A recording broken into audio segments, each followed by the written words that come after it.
알로하, 안녕하세요. 하와이 로뎀 교회를 섬기는 이성현 목사입니다. 다시 여러분들을 하나님의 말씀으로 섬길 수 있게 되어서 감사를 드립니다. 오늘 7월 2일 하나님의 말씀으로 이 하루를 시작하는 여러분들, 주님의 은혜가 함께 하시기를 바랍니다. 오늘 저희들에게 주시는 하나님의 말씀은 열왕기하 5장 15절로 27절에 있는 말씀입니다. 제가 개역개정판으로 읽어보겠습니다. 나아만이 모든 군대와 함께 하나님의 사람에게로 도로 와서 그의 앞에 서서 이르되 내가 이제 이스라엘 외에는 온 천하에 신이 없는 줄을 아나이다. 청하건대 당신의 종에게서 예물을 받으소서 하니 이르되 내가 섬기는 여호와께서 살아계심을 두고 맹세하노니 내가 그 앞에서 받지 아니하리라 하였더라. 나아만이 받으라고 강권하되 그가 거절하니라. 나아만이 이르되 그러면 청하건대 노새 2마리의 흙을 당신의 종에게 주소서. 이제부터는 종이 번제물과 다른 희생 제사를 여호와 외 다른 신에게는 드리지 아니하고 다만 여호와께 드리겠나이다. 오직 한 가지 일이 있사오니 여호와께서 당신의 종을 용서하시기를 원하시나이다. 곧 내 주인께서 림몬의 신당에 들어가 거기서 경배하며 그가 내 손을 의지하심에 내가 림몬의 신당에서 몸을 굽히오니 내가 림몬의 신당에서 몸을 굽힐 때에 여호와께서 이 일에 대하여 당신의 종을 용서하시기를 원하나이다 하니 엘리사가 이르되 너는 평안히 가라 하니라.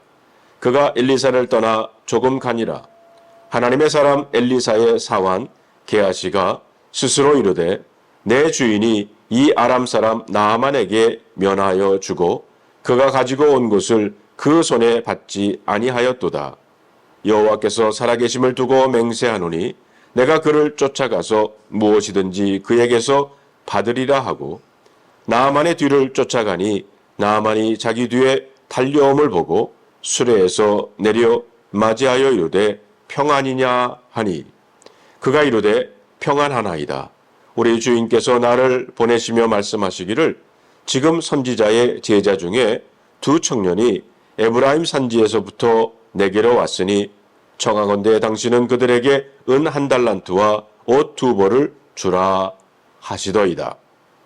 나아만이 이르되 바라건대 2달란트를 받으라 하고 그를 강권하여 은 2달란트를 2 전대에 넣어 매고 옷 2벌을 아울러 2 사원에게 지우매 그들이 게하시 앞에서 지고 가니라.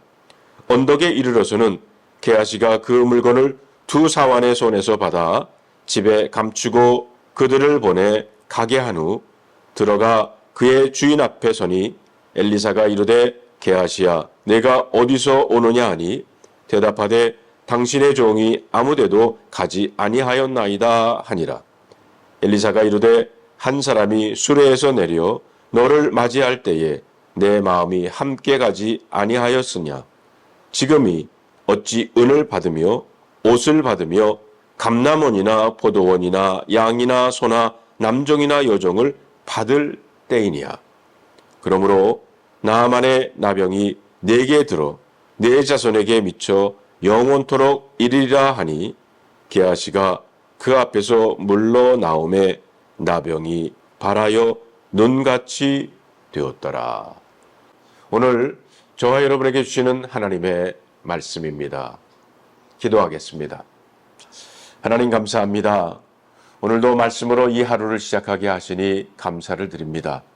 오늘 이 말씀 속에서 우리들에게 들려주시는 하나님의 음성을 듣는 우리 모두가 되게 하여 주시옵소서. 우리 주 예수 그리스도의 이름으로 간절히 기도하옵나이다. 아멘. 어제에 이어서 나아만 장군의 이야기가 계속됩니다. 나아만은 그 당시 최대 강국이었던 시리아, 즉 아람이라는 나라의 군 사령관이었습니다. 많은 공을 세웠고 왕의 총애를 받았던 사람이지요. 그런데 그가 나병에 걸린 겁니다. 나병은 그 당시 불치의 병으로 모든 사람들이 혐오하는 문둥병에 걸린 겁니다. 그런 나아만이 자신의 병을 고치기 위해서 이스라엘에 있는 엘리사를 찾아왔습니다. 그리고 엘리사 선지자가 명한 대로 자신의 생각을 내려놓고 좋은 부하들의 조언을 받아들여 요단강에 가서 7번 몸을 씻은 나아만 장군은 나병을 깨끗하게 치료받습니다. 그때 그의 기쁨이 얼마나 컸겠습니까? 얼마나 선지자 엘리야에게 고마웠겠습니까? 자신의 더럽고 추하고 고통스럽게 한 나병이 어린아이 피부와 같이 깨끗하게 회복되자 바로 엘리야 선지자를 찾아와 하나님이 살아계심을 고백하고 감사한 마음으로 자신이 준비해온 은과 금을 드리겠다고 합니다. 하지만 놀랍게도 엘리사 선지자는 나아만 장군의 선물을 하나님의 살아계심을 맹세하며 끝내 거절을 합니다. 나아만 장군은 할 수 없이 준비해온 엄청난 양의 은과 금을 그대로 싣고 자기의 나라로 돌아갑니다. 그런데 그 자리에 엘리사의 시종 게하시가 그 모든 상황과 대화의 내용을 옆에서 들었습니다. 시종 게하시는 엘리사 선지자를 곁에서 모시고 따랐던 그의 제자입니다. 하지만 스승 엘리사 선지자가 나만 장군이 주고자 하는 엄청난 그 은과 금을 거절하는 것을 그는 이해할 수가 없었습니다. 그래서 나만 장군이 떠난 후에 그를 뒤따라가서 금과 은을 받아오겠다고 달려갑니다. 20절에 보면 그때의 하나님의 사람 엘리사의 시종인 게하시가 이런 생각을 하였다. 나의 주인에게는 이 시리아 사람 나아만이 가져와 손수 바친 것을 받지 않으셨구나. 주님께서 살아계심을 두고 맹세하지만 내가 그를 뒤쫓아가서 무엇이든 좀 얻어와야 하겠다. 게하시는 하나님을 두고 맹세까지 하며 나아만 장군을 뒤쫓아가서 무엇이든 좀 얻어와야겠다고 말합니다. 어떻게 보면 결연한 의지 또는 의로운 분노함이 느껴집니다. 왜 게하시가 하나님의 살아계심을 두고 맹세하며 무엇이든 나아만 장군에게 얻어와야겠다고 하는가는 그 당시 상황이 어떠한지를 생각해 보면 이해할 수도 있습니다. 지금 이스라엘의 상황은 무척 어려웠습니다. 흉년의 때가 계속되고 있었고요. 100여 명의 생도들은 먹을 것이 없어서 힘들어하는 상태였습니다. 분명 엘리사나 게하시 역시 마찬가지였을 겁니다. 그러한 극심한 상황에 처해 있는 생도들의 상황을 누구보다 엘리사 선지자도 알고 있는데 나아만 장군이 나병을 치료받은 기쁨으로 준비해온 은 10달란트와 금 6,000개와 옷 10벌을 받으면 얼마나 좋았겠습니까? 먹을 것 걱정하지 않고 모든 경제적인 어려움에서 해결받을 수 있는 것입니다. 그런데 엘리사 선지자가 그 은과 금을 거부하는 모습을 게하시는 탐탁치 않았던 겁니다. 아니, 분노하는 마음까지 들었어요. 생도들은 배고파하고 먹을 것이 없어서 고생하는데 혼자 잘난 척, 의로운 척, 무슨 배짱으로 주는 거 받지 않나 하는 생각 했을 겁니다. 그래서 게하시는 나라도 반드시 그 재물을 받아오리라 하나님의 이름을 두고 맹세하며 뒤쫓아간 겁니다. 인간적으로 보면 분명 타당한 명분이 되는 것 같고 당위성도 있어 보입니다. 하지만 게하시가 그 금과 은을 받아와서 엘리사 선지자나 그의 생도들을 위한 마음으로 했다기보다는 결국 나아만 장군이 주겠다고 했던 그 엄청난 금과 은을 보고 그 마음에 욕심이, 탐욕이 생긴 겁니다. 그러나 겉으로는 그럴듯한 명분으로 하나님의 이름으로 맹세할 만큼 스스로도 이 명분에 넘어가 금과 은을 얻기 위해 나아만 장군을 뒤쫓아갔습니다. 성도 여러분, 이 게하시의 모습 속에서 우리들의 모습이 보이지는 않습니까? 겉으로는 대단한 명분을 내세우면서 이것은 반드시 해야 된다, 이렇게 돼야 된다라고 하지만 사실은 자신의 욕심과 탐욕으로 또는 자신의 자존심 때문에 내가 옳다는 것을 증명하기 위해서 그 사람을 망하게 하기 위해서 의로운 것 같고 공의와 대의를 위해서 더 나아가 가정과 교회를 위한 것이라고 말하면서 어떤 일을 행하는 모습이 있지 않느냐 하는 겁니다. 게하시는 금과 은을 얻고자 나만 장군을 탐욕으로 뒤쫓아가서 22절에 이렇게 말합니다. 지금 주인께서 나를 보내시면서 방금 에브라임 산지에서 예언자 수련생 가운데 두 젊은이가 왔는데 그들에게 은 1달란트와 옷 2벌을 주면 좋겠다고 말씀하셨습니다.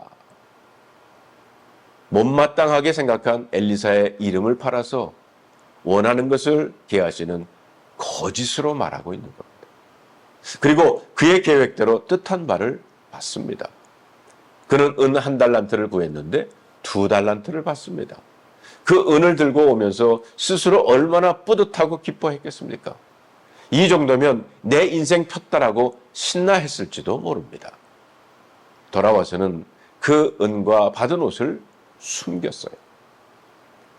돌아온 게하시에게 엘리사 선지자는 질문을 합니다. 그리고 게하시는 답을 했어요. 25절에 보니까 게하시야 어디를 갔다 오는 길이냐라고 엘리사가 묻습니다. 그러자 그는 예언자님의 종인 저는 아무데도 가지 않았습니다 라고 말했어요. 여러분, 엘리사가 몰라서 질문한 거 아닙니다. 다 알면서 물은 거예요. 그렇다면 왜 질문을 했겠습니까? 게하시에게 돌이킬 수 있는 기회를 준 겁니다. 하나님께서 질문하시는 질문들은 돌이키고 회개할 수 있는 기회를 주시는 질문일 때가 많습니다. 하나님은 아담을 향해서 아담아 내가 어디 있느냐라고 물으셨습니다. 가인을 향해서는 내 동생 아벨이 어디 있느냐라고 물으셨습니다. 베드로가 아나니아와 삽비라에게 이 돈이 너희가 판 전부이냐라고 물었습니다. 왜 질문을 하는 겁니까? 돌이킬 수 있는 기회, 다시 회개할 기회, 다시 하나님 앞에 회복을 얻을 기회를 주는 겁니다. 그런데 게하시는 그 질문에 또 다른 거짓말을 합니다. 회개하고 회복되고 용서받을 수 있는 기회를 잃어버린 게하시는 결국 그 자리에서 나만의 나병에 걸려 피부가 하얗게 변하는 비참한 인생이 되고 맙니다. 탐욕을 버리지 못하고 회개하고 용서를 구할 기회를 받아들이지 않아서 비참한 나병에 걸린 게하시를 묵상할 때 여러분 그는 원래 사기꾼이나 탐욕에 물든 사람이나 혹은 거짓말장이가 아니었다는 겁니다. 사실 게하시는 엘리사 선지자를 따르는 수제자와 같은 사람이었습니다. 엘리사와 함께 수많은 일들을 경험했고 그리고 엘리사의 그 기적의 역사를 옆에서 지켜봤던 사람이에요. 그런데 한 번의 사건, 나아만 장군이 들고 와서 엘리사에게 보여주려고 했던 그 금과 은을 향한 욕심, 탐욕 앞에 게하시는 무너진 겁니다. 저와 여러분이 나는 게하시 같은 일은 안 할 것이라고 생각하지만 우리 역시 장담할 수 없습니다. 우리의 한계를 넘어서는 재물의 유혹 앞에 넘어지기 쉽습니다. 주변에 얼마나 많은 목회자들이 무너지고 얼마나 많은 성도들이 무너졌습니까? 그들이 우리보다 못해서가 아닙니다. 게하시가 재물의 유혹 앞에서 무너지는 모습 속에서 우리 결단과 우리의 의지로 죄의 유혹을 이길 수 없음을 깨닫고 우리는 철저하게 성령님의 인도하심, 성령님의 보호하심, 성령님의 충만함을 간구해야 합니다. 사랑하는 성도 여러분, 오늘도 우리들은 수없이 많은 유혹과 그런 시험 앞에 서게 될 것입니다. 그러하기에 이 아침 기도하며 성령님의 인도하심을, 성령님의 도우심을 받으며 이 하루를 시작하기를 바랍니다. 기도하겠습니다. 하나님 감사합니다. 오늘도 말씀을 통해서 우리의 모습을 비춰볼 수 있는 거울을 주심을 감사합니다. 하나님도 우리에게 질문하시면서 수없이 회개할, 돌아올 수 있는 기회를 주십니다. 그럴 때 깨닫고 주님 앞으로 회개하며 돌아가는 우리 모두가 되게 하여 주시옵소서. 성령 하나님, 우리를 도와주셔서 오늘도 주님과 동행하는 하루가 되게 하여 주시옵소서. 우리 주 예수 그리스도의 이름으로 간절히 기도하옵나이다. 아멘.